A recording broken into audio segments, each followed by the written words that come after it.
Jom react trailer rasmi Keluang Man. Let's go. Keluang Man official trailer. Kita mula dengan benda pertama yang awak ingat. Tak payah doktor.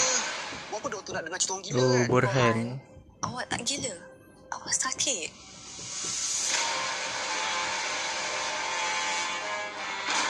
Dah lama aku pendam benda ni. Sampai satu masa, aku lupa siapa aku.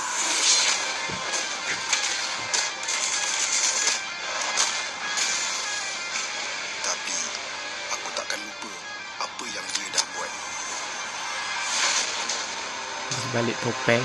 Aku dibesarkan bersama-sama Syamsi. Oh, dibesarkan dengan Syamsi. Tak sangka, Syamsi pembela.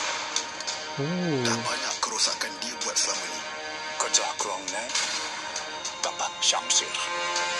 Mirip Aiman. Ada satu rahsia. Semua orang ingat kau dah mati, Burhan. Kau dapat peluang start balik. Lepas tu ini kau balik. Dah sampai masa untuk awak putuskan siapa awak sebenarnya.